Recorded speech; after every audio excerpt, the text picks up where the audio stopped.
बिस्मिल्लाहिर्रहमानिर्रहीम।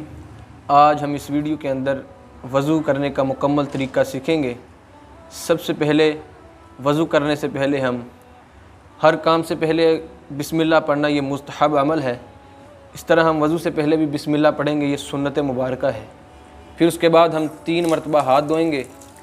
3 मरतबा हाथ धोएंगे, इस तरह के कलाइयों समेत 3 मरतबा हाथ धोएंगे अच्छे तरीके से धोने के बाद फिर इसके बाद हम पहली सुन्नत मुबारका जो है वो है कुर्ली करना। हम कुर्ली करेंगे।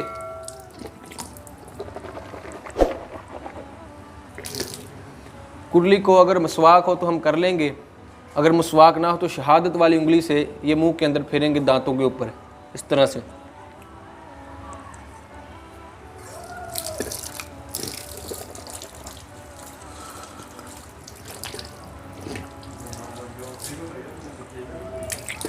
याद रहे कि कुर्ली करते वक्त पानी हलक तक जाना चाहिए। अगर रोज़ा है तो हलक तक पानी नहीं लेकर जाएंगे, अगर रोज़ा नहीं है तो फिर हम हलक तक पानी लेकर जाना ये ज़रूरी है। अगर हलक तक पानी नहीं जाता तो ये आपकी कुर्ली नहीं शुमार होगी। इसके बाद दूसरी सुन्नत है नाक अंदर पानी डालना। नाक की जो नरम हड्डी होती है उस तक ये पानी ले जाना होता है, ठीक है। ये भी 3 मरतबा ही हम ये अमल करेंगे। उसके बाद हम इसका पहला फ़र्ज़ अदा करेंगे, चेहरा धोना। चेहरा हम कैसे धोएंगे? जहाँ से सर के बाल उगते हैं वहाँ से लेकर ये ठोड़ी तक, ठोड़ी के आखिर किनारे तक, और एक कान की लो से लेकर दूसरी कान की लो, ये पूरा चेहरे के अंदर शामिल होगा।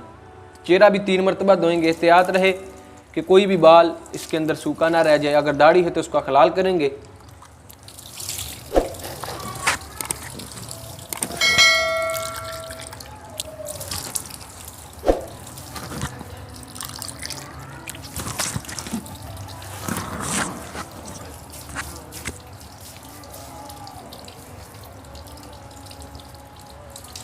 तीन मरतबा चेहरा धोने के बाद फिर हम दूसरा फ़र्ज़ अदा करेंगे, बाजू धोना कोनियों समेत।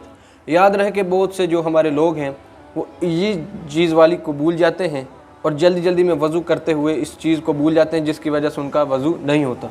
याद रहे कि जब बाजू धोएं तो मुकम्मल तरीके से इस बाजू को कोनियों समेत धोएं, ठीक हो गया। कोनियों समेत 3 मरतबा, 1 मरतबा धोना ये फ़र्ज़ है और 3 मरतबा धोएंगे तो ये सुन्नत मुबारका है। और हो सके तो कोनियों से ऊपर तक धो लें, क्योंकि हदीस मुबारका में है कि 1 मरतबा सहाबी करीम बैठे थे, वो इस तरह वज़ू फरमा रहे थे, कोनियों से ऊपर तक पानी डाल रहे थे। तो एक सहाबा कराम ने पूछा कि ए सलमान भाई ये क्या कर रहे हैं? तो उन्होंने बताया कि कोनियों के ऊपर तक पानी डाल रहे। फरमाया मैं जन्नत के अंदर अपना सोना बढ़ा रहा हूँ। इससे मालूम हुआ कि कोनियों से ऊपर धोना तो है ही कोनियों तक, अगर इस ऊपर तक धोएंगे तो इससे जन्नत में सोना बढ़ जाएगा। इसके बाद हम तीसरा फ़र्ज़ अदा करेंगे। जो तीसरा फ़र्ज़ है वो है चौथाई सर का मसा करना, ठीक है। चौथाई सर का मसा कैसे करेंगे? दाएं हाथ में पानी डालेंगे, फिर उसको दोनों पर हाथ डाल पर पानी खुश्क हो जाएंगे। उसके बाद गीले होकर हम फिर इसको चौथाई सर का मसा करेंगे। इस तरीके से यहाँ से शुरू करेंगे और इस तरीके से ले जाते हुए इसको फिर वापस इस तरीके से ले आएंगे, ठीक हो गया। फिर ये अंगूठा और ये उंगली शहादत वाली, इनको इस्तेमाल करेंगे कानों के अंदर, इसको कान के पीछे से, और फिर ये चींची को इस्तेमाल करेंगे और फिर हम इस बाईं तरफ से इसको वापस ले आएंगे, गर्दन। उसके बाद हम फिर चौथा फ़र्ज़ अदा करेंगे, वो है पाँव धोना, टुकनों समेत पाँव धोना। ये चौथा फ़र्ज़ है। ये 4 फ़र्ज़ इनका होना ज़रूरी है। अगर ये ना होंगे तो वज़ू नहीं होगा। किस तरीके से धोएंगे? पहले सबसे हम दायां पाँव धोएंगे और जो बायां हाथ है हमारी, उसकी जो ये छिंगली छोटी उंगली है उसके साथ इस उंगलियों का खलाल करेंगे। 3 मरतबा हम ये अमल दाएं पाँव पर करेंगे, अच्छे तरीके से धोएंगे। और फिर 3 मरतबा ये अमल हम बाएं पाँव पर करेंगे। अच्छे तरीके से हम हाथ को, पैर को, हाथ जो है उंगली है वो अच्छे तरीके से हमारे पाँव पर फिरेंगे और इस तरीके से हमारा वज़ू मुकम्मल हो जाएगा।